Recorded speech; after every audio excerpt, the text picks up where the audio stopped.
உயர்கல்வியில் தமிழ்நாடு இன்று இந்தியாவிலேயே முதன்மையான மாநிலமாக திகழ்கிறது.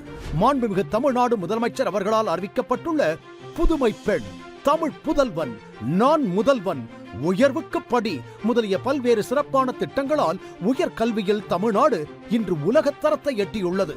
தமிழ்நாட்டின் உயர்கல்வித்துறை வரலாற்றில் இப்போது ஒரு புதிய பொற்காலம் தொடங்கியுள்ளது. உயர்கல்வியில் சேரும் மாணாக்கர்களின் எண்ணிக்கை 2021 முதல் தொடர்ந்து உயர்ந்து வருகிறது.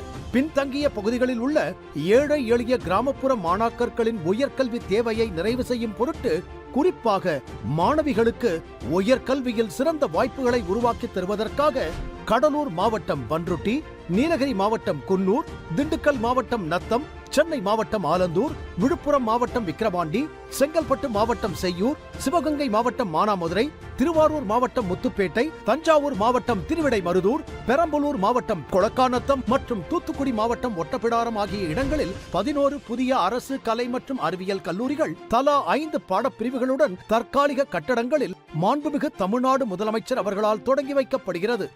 இதன் மூலம் முதல் ஆண்டில் கூடுதலாக கிராமப்புறத்தில் பின்தங்கிய 3050 மாணவ மாணவியர்கள் பயனடைவார்கள். மாணாக்கர்களின் நலனுக்காக இந்த 11 புதிய அரசு கலை மற்றும் அறிவியல் கல்லூரிகளை தொடங்கி வைத்து அவர்களின் உயர்கல்விக்கு மாபெரும் உறுதுணையாக இருக்கும் மாண்புமிகு தமிழ்நாடு முதலமைச்சர் அவர்களுக்கு நன்றி.